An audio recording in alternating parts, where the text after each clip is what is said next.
Es un bloque de código reutilizable que se puede ejecutar muchas veces dentro de un programa.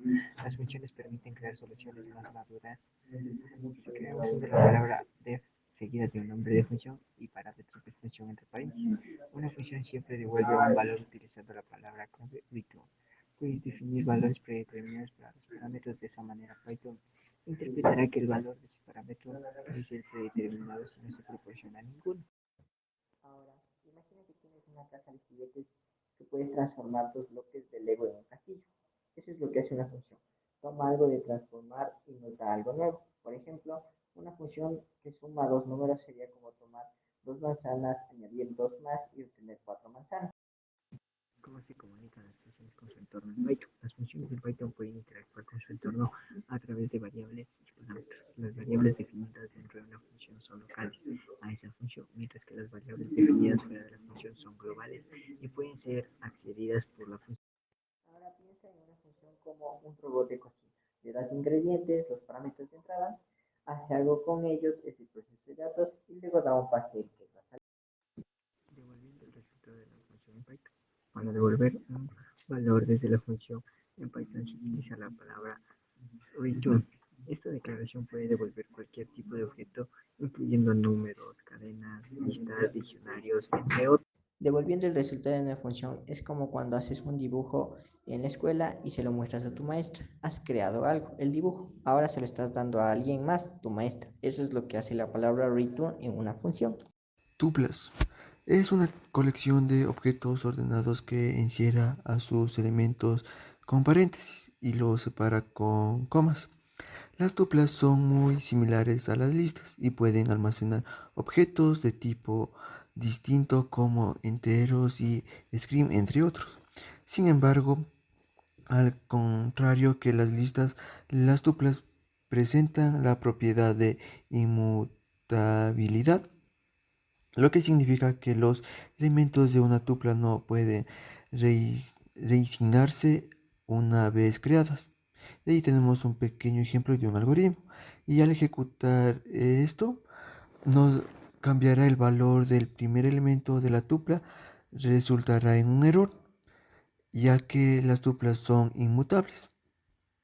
¿Cómo crear una tupla? Tenemos la tupla vacía. Para crear una tupla vacía, simplemente asignamos paréntesis vacíos a una variable, como vemos en la siguiente imagen. Luego tenemos tupla con elementos. Para crear una tupla con elementos, colocamos los elementos dentro del paréntesis, separados con comas. Y ahí tenemos una pequeña imagen. Luego tenemos tupla con un solo elemento. Ya, debemos agregar una coma después del elemento, incluso si la tupla esté dentro del paréntesis. Ahí tenemos una imagen para entenderlo. ¿Cómo utilizar una tupla? Ya tenemos acceder a un elemento de una tupla. Puedes acceder a los elementos de la tupla utilizando su índice, al igual que con las listas. Y tenemos un pequeño ejemplo. También podemos recorrer una tupla. Podemos recorrer los elementos de una tupla utilizando un bucle for que tenemos ahí en la imagen. Luego tenemos el desempaquetado de tuplas. Te permite asignar los elementos de una tupla a diferentes variables, como se muestra en la siguiente imagen.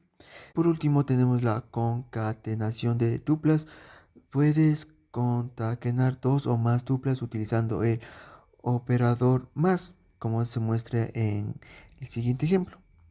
¿Qué más pueden hacer las tuplas? Las funciones len acepta tuplas y regresa el número de elementos contenidos dentro.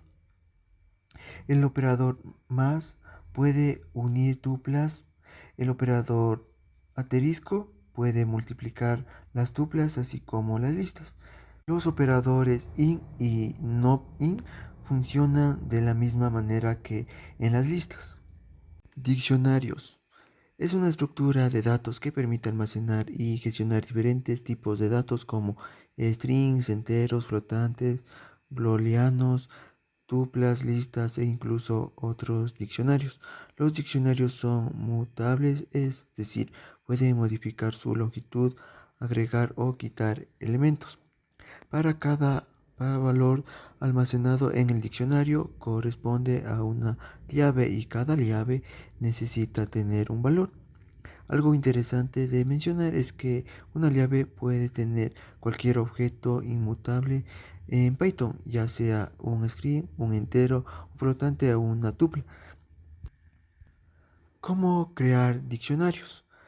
Ya tenemos diccionario vacío. Para crear un diccionario vacío, simplemente asigna un juego de llaves vacío a las variables, como vemos en la siguiente imagen. Luego tenemos diccionario con elementos. Ya, solo colocamos los elementos dentro de las llaves, siguiendo la estructura llave, dos puntos, valor, como se muestra en la siguiente imagen. Métodos y funciones de los diccionarios. El método count retorna una vista de las llaves del diccionario. La función sorted crea una nueva lista ordenada a partir de una iterable. Para agregar nuevas claves, puedes usar la notación de subíndice como dig entre paréntesis key igual a valued. Para eliminar una clave puedes usar del dings entre comillas key o dig.pop entre paréntesis key, node. Y esto sería todo. Muchísimas gracias.